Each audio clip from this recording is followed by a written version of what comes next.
Hello, you. Hello, cheeky. Welcome to another episode of Brett's Old Time Radio Show. Thanks for joining us once again. We love having you here as part of our little podcast family. So thank you so much for sticking with us and hopefully enjoying the show. We've been to Bourton-on-the-Water today, which is kind of Gloucestershire, Oxfordshire, and it's a beautiful little village. Although it's become so popular now, it's very busy there. Whereas going back years ago, you'd go along, it was just a lovely, quaint little village. But now it is absolutely full of tourists. Although I guess we were there as tourists as well, aren't we? But it's very beautiful. I'm Brett. I'm your host for our Nighttime podcast. Welcome to another episode. We've got Facebook, Instagram, YouTube, and TikTok. They're all called Brett's Old Time Radio Show. If you could give us a follow, well, that would be brilliant. I would say that would make you a very good person. Our supporter page is at patreon.com/Sunday Night Mystery. And as you, I'm sure, are aware, we've got another sister podcast, which is our true crime podcast, also called Sunday Night Mystery. Time now for our latest adventure from the brilliant Rocky Jordan. This one was first broadcast on the 10th of September 1950. It's called The Trail of the Assassin. Now we bring you a world of adventure with Rocky Jordan.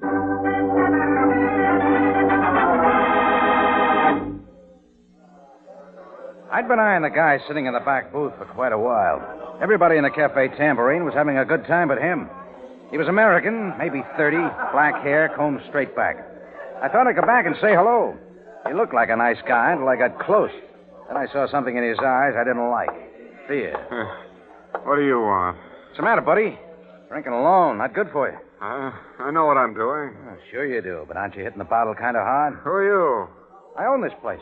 Oh, then you're Rocky Jordan. That's right. You're an American. Right on 2 counts. That's why I came here, Mr. Jordan. This is really an American place, like Chicago or New York. I'm safe here. Safe from what? My name is Lint, Mr. Jordan. And maybe you better walk out and get some air. No. He's waiting out there. He was following me. I know I saw him. He's going to kill me. Kill you? Don't let him kill me, Mr. Jordan. Nobody's going to kill you, Lint. Let's go to the front door and take a look. No. Come on. I'll go out ahead of you. Lint acted like a nut that might cause trouble. I took him by the arm and led him up to the front door of the Tambourine. Outside, there was nothing but a cabbie and 2 girls walking up and down. Then suddenly, Lint pulled away from me. Across the street. It's him. I told you. Lint tore back into the Tambourine, running for the rear. I headed across the street and into 24 hours I'd never forget.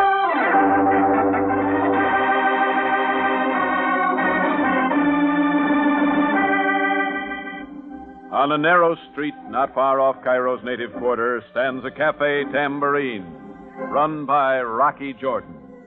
The Cafe Tambourine, crowded with forgotten men, alive with the babble of many languages. For this is Cairo, where modern adventure and intrigue unfold against a backdrop of antiquity. Tonight's Rocky Jordan story, Trail of the Assassin.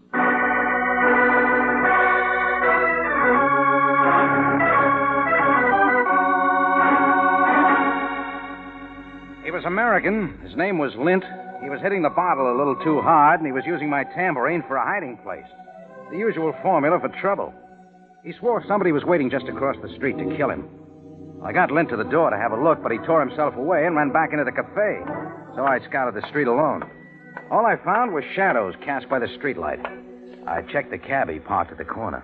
Yes, sir. There was a man waiting a few minutes ago in the shadows. An American? I would not know. He wore a black coat as though he was cold. He kept coughing into a handkerchief. Yes. That was all the cabbie could give me. So I went back into the Tambourine. Chris, my bartender, said Lint had gone out the back way through my office. I don't like wild men running around my place, so I went after him. I just opened the office door when I saw Lint stumbling toward me from the open alley door. He suddenly fell into my arms, pushing me back into the cafe. Then he slid to the floor, face down. That's when I saw the orange handle of an assassin's knife pinned between his shoulder blades like a flower. I had Chris lock the doors, then phone police headquarters. 10 minutes later, who should show up but Sergeant Greco. As I see, stabbed in the back. Murder, of course. That's good deduction, Greco. Now, where's Captain Sabaya? Captain Sabaya is in Alexandria. I am in command during his absence. You mean in charge? The man was killed here in the Cafe Tambourine? No, out in the back alley. Stumbled in here after. Very well. Where were you, Mr. Jordan, when the man was murdered? Sergeant, I saw it all. There was a fight. This man... Mr. Jordan? Just him. He was throwing the man out. The man broke away running. They went to the alley. The poor dead man walked his way back toward the light. Thank you, my friend, for this information. I saw it all. I will testify for the usual fee. Delighted. Look, Greco, you're going to take the word of a... For the moment, you may consider yourself in my official custody, Mr. Jordan. You better get it straight. Back in my office. As you wish.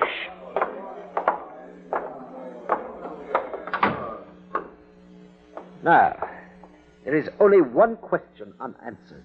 Huh? Only one? Your motive. Why did you kill this man late? You tell me.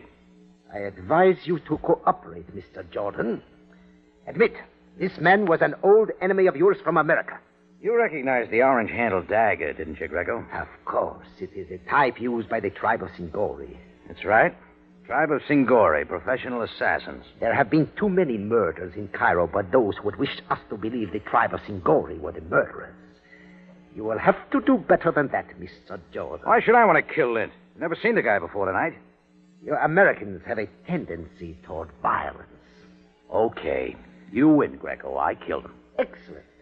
Now, we are progressing. You're making a fool of yourself. What? I was going to kill a man. Would I do it right outside my cafe with everybody here? In a rage, yes. Then pull him back into the light? Well, Would I use a knife? Maybe a 45, but no knife, Greco. Now, go on. Take me down to headquarters.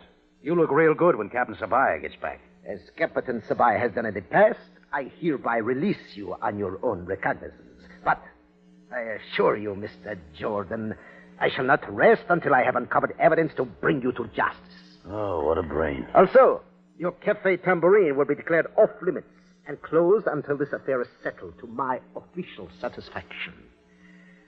That is all, Mr. Jordan.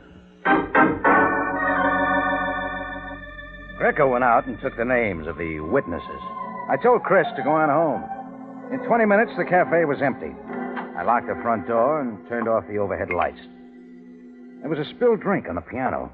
I picked up the glass and set it straight. Sat down. It'd be in the papers tomorrow with my picture. All about Lint's murder in the cafe. Bad for business. Business? There wouldn't be any until Greco pulled down his official stickers. Lynn had been an American. Funny I hadn't thought about home for a long time.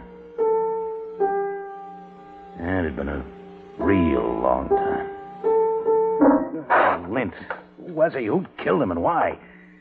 With Greco putting the pressure on, I knew I'd better find out before everything crashed in on me. Greco would work like a bulldog until he'd hope something up that'd look like evidence.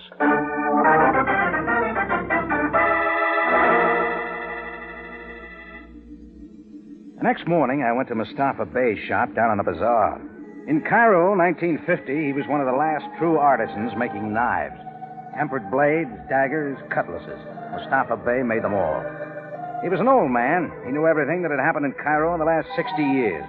If anyone would, I figured he'd have the answer to the orange-handled dagger. Effendi, you wish to buy a blade of truth. Sorry, Mustafa. Oh, Jordan, sir. An old man who has burned his eyes over the forge until even the stars are lost to him, is sorry that he did not rise to make welcome an old and trusted friend. Well, thanks, Mustafa. I'll just sit here on the rug beside you. What brings Jordan Bey to the shop of an old man who finds himself as worthless as the moon to men that will not look up? Oh, you're not worthless. For 69 years, Effendi, I have made the finest blades. And my father before me, and his father before him, the same. Now, the pistol. Ah. Well, everything changes, Mustafa. Everything but ashes. Do not hasten to that far place where yours are destined to be found. Hey, look, maybe you can help me. I am a friend. The orange-handled daggers of the tribe of Singori. What do you know about them? The Singori are assassins. Oh, I know that. Ah, yes, they were excellent customers. But the Singori were driven into hiding many years ago. Are they still active? It is said the camel may live from its hump, but there comes a time when the camel must drink. You're saying maybe the Singori are getting back into harness. You are concerned about the man who was killed with the orange Singori dagger at your cafe last night. You knew about that? Even so. If the Singori did it, it doesn't make sense that they'd leave their calling card. Mustafa is vain of his knives. See, my mark on this one. All artists are proud of their labor, and they mark it with their sign.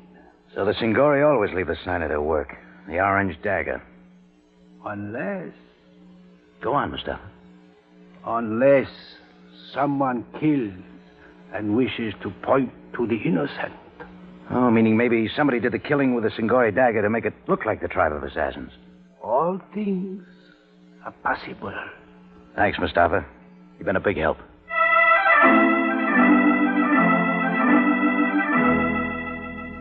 Now, the first thing I had to do now was to get a lead on who wanted Lint knocked off. I made a few telephone calls and found Lint's hotel, the Du Nord. I grabbed a cab and was there in 10 minutes. 50 piastres talked the room clerk at the Du Nord out of key 416, the one to Lint's room. I went upstairs. Lint's room was a mess. Looked like Greco had been there and taken a close look around. But maybe Greco had overlooked something. He had. Just as I was snapping open Lint's suitcase, a big job with hotel, airline, and steamship stickers from all over the world posted on it, I felt a sudden movement across the room. I started to turn, but it was too late. I felt a rocket sing through my skull, and the rug went black. Deep black for a long, long time.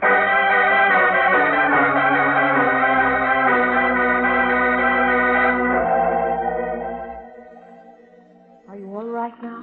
When the rug began to lighten Here, up, I'll put this coat rag I found I was on. looking at the ceiling. Isn't that better? Framed by the ceiling was the Do you face of a feel woman.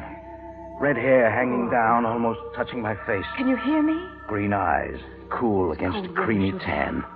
She was young. There, now isn't this better? I'm supposed to say, where am I? You're in room 416 at the Hotel du Nord. I don't get around much anymore. Ooh. Here, let me help you up. Thanks.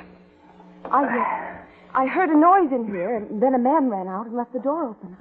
I saw that you were hurt. Well, thanks for coming to the rescue, lady. I was coming to this room anyway. Did you know the man named Lint? I was his wife. His wife? Well, I just heard about his death a little while ago. The newspapers. I don't know what to do. Oh, I'm sorry. Your husband was killed in my cafe. Then you're Rocky Jordan. Yes, your picture was in the paper. Didn't you wonder where your husband was last night? He stayed out before. Hmm. Did you get a good look at the guy that ran out of this room? Well, it happened so fast. You must remember something. Well, he was wearing a top coat, a slouch hat. I couldn't see his face except... Wait. Yes, he was coughing. Top coat, coughing into a handkerchief. You've never seen him before? I don't know. You're not sure, then? We were on a sightseeing tour last week into the native quarter. I couldn't say for sure, but we went into a little place. I think I saw him there. What was the name of the place? It was a cafe. Well, do you remember the name? Yes. It was the cafe of the Singori. I told the redhead to sit tight until she heard from me. Then I raced for the elevator.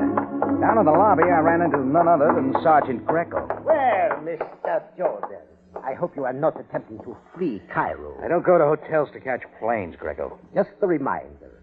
Hamoud, commandeer the elevators. One moment, Greco. Oh, Sam, am I glad you're back. Oh, Captain Sabaya, you have returned from Alexandria. As you can see, I was told you had followed Jordan to this hotel, Greco. Following me for information, Greco? Jordan, I have just heard of your part in this unfortunate affair. Just an innocent bystander, Sam. Yes, of course. You make it most difficult, Jordan. Things are tough all over. Why are you in this hotel? I heard it has a good rumba band. He came here to enter the room of the murdered man. Have you been upstairs, Jordan? Yeah, I took a look around. You see, Captain Ceballos? But Greco here made such a mess of the room, there wasn't much left to see. You are wrong as usual, Mr. Jordan. I made notes concerning the location of all articles, but touched nothing. Awaiting the return of Captain Ceballos. You better go take another look. Things have changed since you were up there. Sam and Greco started for the elevators. I went to the hotel desk to ask a question, but I got the wrong answer from the clerk. There must be some mistake. Mr. Lint registered as a bachelor. There was no woman in his room. So, Lint wasn't married. The red-headed girl had lied. She was likely the one that had turned Lint's room upside down, looking for something. And she was likely the one that had tapped me on the head, too. She'd been in the room when I opened the door, hadn't had a chance to leave. She didn't want to get caught there, so she'd sap me. But why had she stayed? She could have run away while I was knocked out. Then it hit me. She'd worked real hard to plant the idea of the coughing man in the black slouch hat, like the one the cabbie had seen across from my tambourine the night before.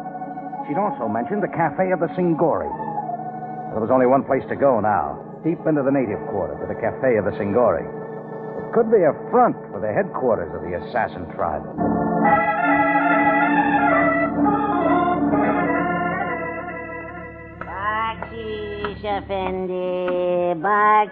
I passed the beggar at the entrance to the Cafe of the Singori. He looked like a beggar, but I had a hunch he was a lookout. The cafe was dark and almost empty. I felt the stare of hidden eyes. A native girl was dancing in a small, cleared space. I sat at a table and waited. I didn't have to wait long. Rocky Jordan honors the house of Singori. I put you one card ahead. You know me, but I don't know you. You the head man around here? I am Hakim, a simple waiter, Effendi. Sure, real simple. It is my profession. I have heard many things of you, Mr. Jordan. I hope they are all true. Believe half you see, nothing you hear.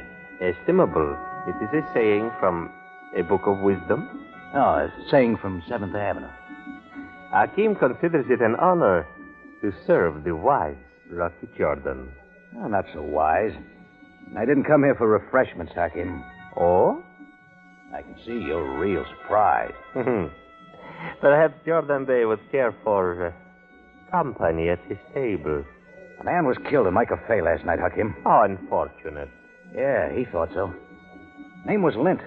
Ever heard of him? Englishman? USA. We do not get tourist trade so deep in the native quarter. They become fearful before they have penetrated to the Singori. Maybe you know a red-headed woman, about 25.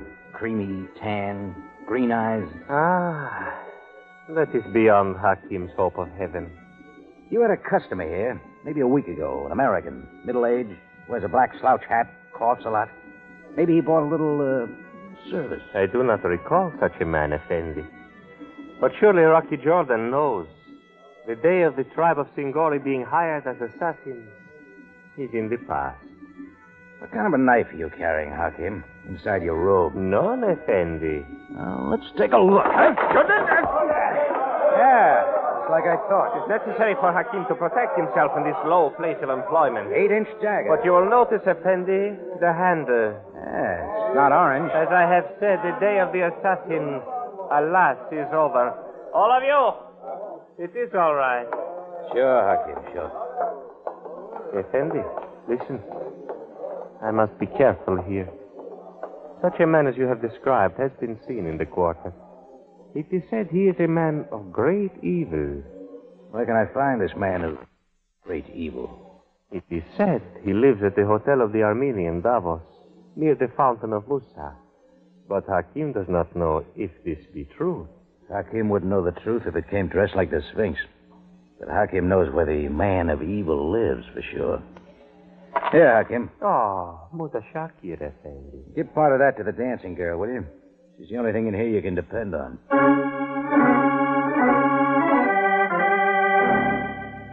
I had an idea if I was ever going to get my cafe open again, I'd better see the man of evil. I got to the Armenians' hotel by the Fountain of Murcia about sundown, spread enough bakshish on the fly-specked front desk to get a straight answer, then walked up to room 237, the room of a man who had registered as Rufus Glanders. You are Rocky Jordan. Come in, Mr. Jordan. I've been expecting you. You're Rufus Glanders? I am called that. Another American. San Franciscan. Well, just why were you expecting me, Glanders? Lint was killed in your cafe last night. Well, you get right to the point. I've only been in Cairo a short time, Mr. Jordan. But already I've heard much of you. Your tenacity. Hey, you're a sick man. And a relatively poor one. I didn't come here to talk money. Money can be very important. You see, Mr. Jordan, I have used up my monetary reserves in traveling about the world. Yes, I noticed your suitcase down at the foot of the bed. So? People that tour the world usually pick up a lot of stickers for their luggage. That reflects middle-class taste. Oh, I don't know. Folks get quite a kick out of it. But your suitcase has just one sticker on it. I know. A view of the Golden Gate Bridge. A sticker from a hotel in San Francisco. The only city in the world. Why should I bother with the rest? So, you're from San Francisco, huh? Yes. There's nothing like that view from Golden Gate Park on top Telegraph Hill in Frisco. Golden Gate Park is nowhere near Telegraph Hill in San Francisco. Okay, you're from San Francisco, all right. But that still doesn't explain why you're expecting me. I've heard much of you. And since Lint was killed at your place last night, and since the killer has not been apprehended, I thought you might contact me. Why should that follow? My reasoning for traveling all over the world on the little money that remained to me was to catch up with Lint and kill him. Maybe Captain Sabaya down at police headquarters would like to hear your story. Police got an idea I did Lint in. That's absurd. Last night, the cabbie outside my cafe spotted you waiting there to kill Lint. Yes? I was there. At the end of a 6,000-mile search, I found him. I thought I could kill him. But I couldn't. You nailed him out back. No. If I had been able to kill Lint, I would have entered your cafe and accomplished it in the open. You see, Mr. Jordan, my life means nothing to me now. I have only a little time left. And Lint took everything that mattered to me when he left San Francisco. My money, my wife. Your wife has red hair? Beautiful red hair. I don't know about your story now, Glanders. But from where I stand, it looks like your wife's trying to put the finger on you. But you've seen her? She practically led me to you. Oh, Mr. Jordan. Stop stalling, Glanders. We're taking a trip to headquarters. Mr. Jordan, get back. Come on, Glanders. A shadow behind the window. Sorry. I whirled toward the window that opened onto a fire escape. I dived for the floor. A knife. Someone threw a knife. Getting down the fire escape, he won't stick around. Be careful, Mr. Jordan. Oh, yeah, I see him now, running down the street. Who is it? You're lucky to be asking. That knife was for you, Glanders. Went into the sofa, right up to the orange handle. But who threw it? Who was he? A guy named Hakim. A guy who's got a lot of answers. Answers? But it's too late to follow. We don't have to. I know just where you and I are going to find him.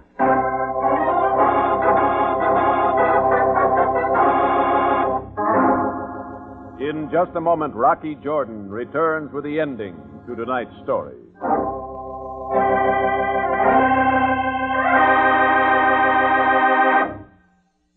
What is the war news today? Whatever it is, you want to help, don't you? Well, you can do something very important.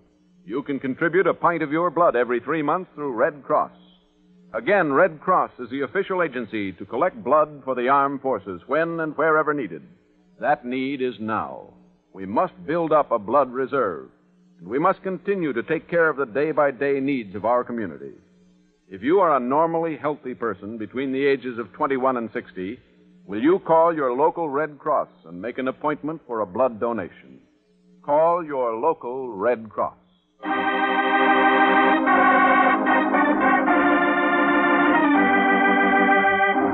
We return you now to Rocky Jordan for the conclusion of tonight's story.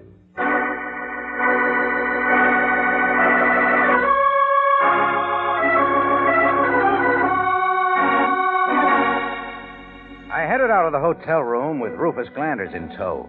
Outside, we caught a cab and directed the driver deep into the native quarter, the Cafe of the Singori.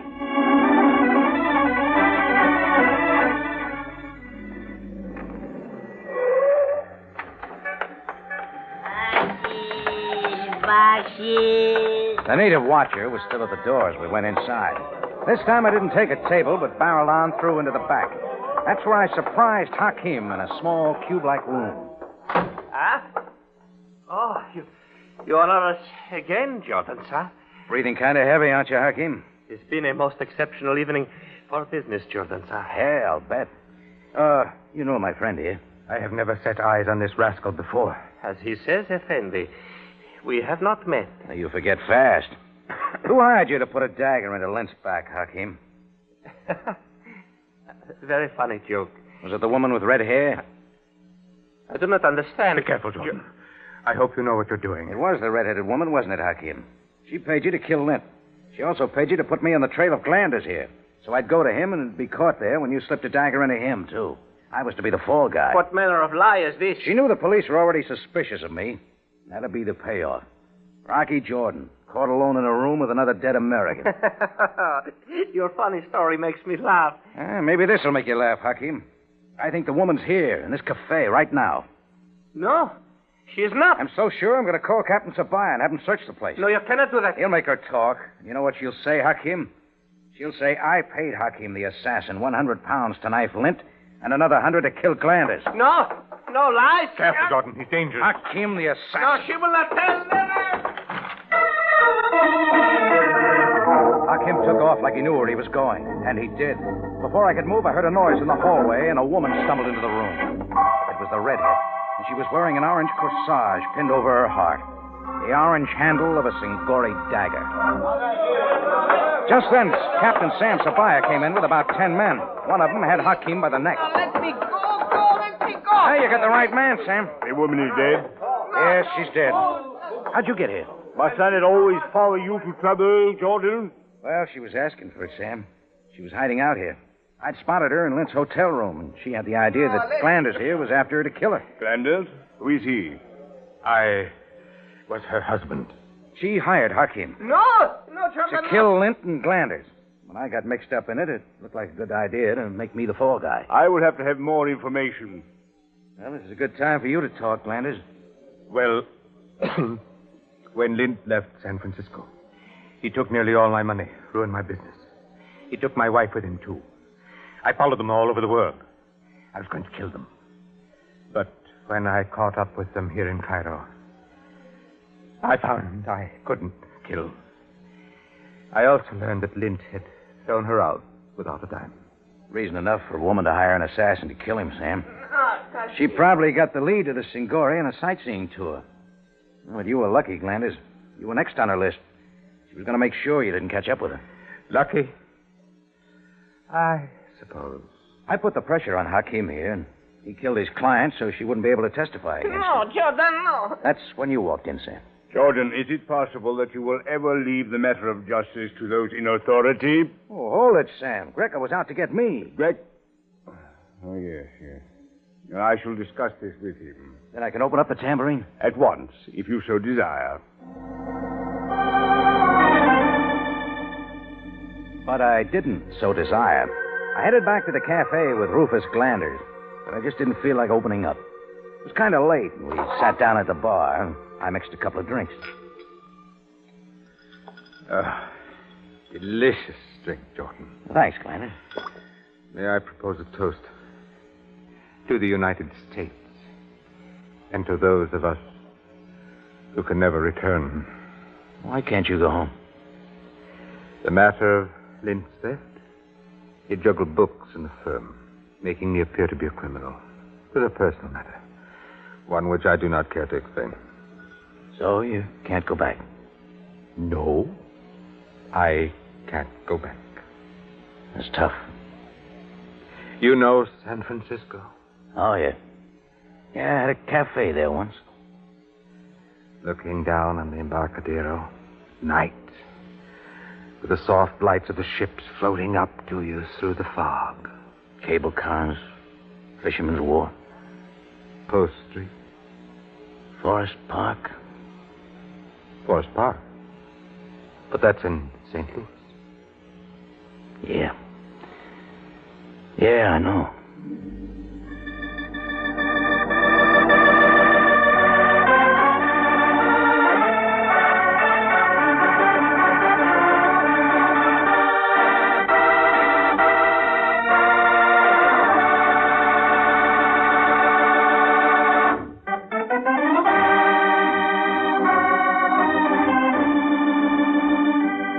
Rocky Jordan. Written tonight by Gilbert Thomas, stars Jack Moyles in the title role with Jay Novello as Sam Sabaya, and is produced and directed by Cliff Howell with original music composed and played by Richard Arant. John Jacobs speaking. Rocky Jordan is presented over CBS, the Columbia Broadcasting System.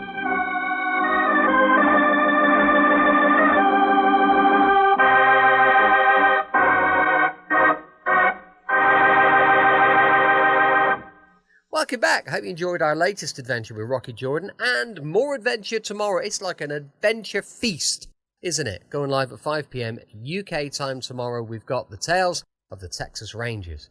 As I mentioned earlier, we've got a supporter page, patreon.com/Sunday Night Mystery. But for now, thanks for listening. I'll be with you 7 days a week, each and every week, and I'll see you tomorrow on Brett's Old Time Radio Show. Love you. Bye.